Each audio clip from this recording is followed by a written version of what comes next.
I'll read New 52, Captain Ataman, issue 2. Thought I would do this since I skipped over it to do issue 3 with the flask in. Up front, this issue is an improvement over the first issue. Not by leaps and bounds, but it has definitely got a lot more gammon for it than that first issue. I really think that the first 2 issues of this series, they probably should have just been one, or at least the main bit from this, it should have been in the first issue. It would give the series like an actual hook and make clearer the direction. This is still massively decompressed, and it's really only 3 or 4 pages where the book seems purposeful. Captain Ataman, he seemed to die at the end of the first issue, but unsurprisingly, he just reassembles himself straight away. They didn't really imbue Captain Ataman with much personality, any of the characters really. It was the same with the first issue. All the people in the comic, they're just like restating what just happened in the comic. Got milk? Yeah, I've got about a litre in the fridge. Oh, I've just noticed this is actually a story page. It's so garish and colourful. When I was reading it, I just assumed this was like both adverts. What's happening here? Captain Ataman, he's like hearing loads of things, or no, I think he's receiving like text messages in his brain, or no, it's the internet.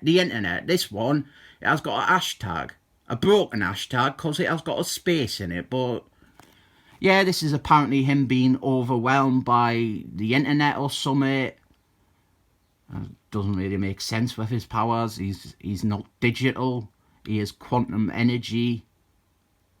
And fuck me, it really says something about this comic that I managed to miss this page and it's never referred to or mentioned in the rest of the comic, and I never felt like I was missing something. Captain Ataman, he warps himself to that secret lab.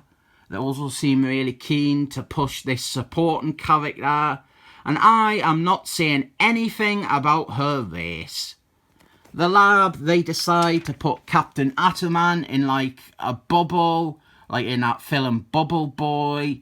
It stops his powers from flaring up. Then we get a quick little recap, a little originy of Captain Ataman. Not very detailed, but they have removed most of the exciting elements from his original originy. And I am annoyed by how all these new 52 Captain Ataman books have adverts for the Big Bang Theory.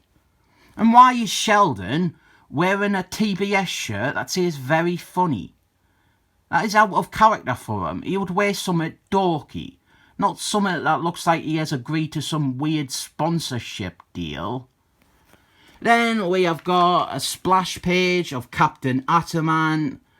Really didn't like this design, but after that horrible golden red Alec Rose design, it looks appealing. It just doesn't look like Captain Ataman. Everything iconic about the character's appearance, it has just been transformed into something resembling Manhattan Man from Watching Men. And then Captain Ataman, he goes off to cure a little boy's cancer. That is the thing that I said actually resembles a direction or a story or a hook. This is like at least an idea and a thing that happens. It's something you can latch onto as like a draw of sorts. You can get invested or involved in this idea. You can see potential in it. It's not particularly good or done well, but Captain Ataman, he defeats cancer because we really are just amping up all the Manhattan Man elements. This is what defeating cancer looks like, by the way. And then over here, I just got something. That is how Captain Ataman found out about this, because he can apparently hear the internet. That's better. It was weird before. He just got this random plea to cure this kid's cancer, but obviously the idea is he got it from the internet. Doesn't make it any better, really, but there is that rat monster thing, except it is a dog monster thing now, and it has got a human head on it. Did this even appear in issue 3? I didn't think it did. Then we have got a 5-page preview of a Batman comic, and this is exactly what the first issue of this series felt like. These 5-page bonus previews at the back of a book. I have not read this Batman story and probably never will. I still didn't care for this New 52 Captain Atomant book. It's not a Captain Atomant book at all. It's just Manhattan Man, and not even full-on Manhattan Man. It's like Manhattan Man Light. It is Diet Manhattan Man. And even on that front, it's pretty weak stuff. There's very little internal debate or conflict. And the cancer stuff, that could have been handled much more better. There could be like a proper exploration of these supposed ideas and themes of superhero Jesus or whatever. But there's no element of counter-argument about whether or not Captain Atomant should be curing cancer, whether it is appropriate.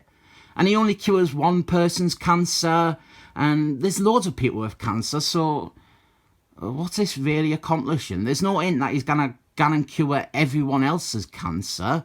He's meant to be a saviour, but this is just lousy. I rate it 7 thumbs up.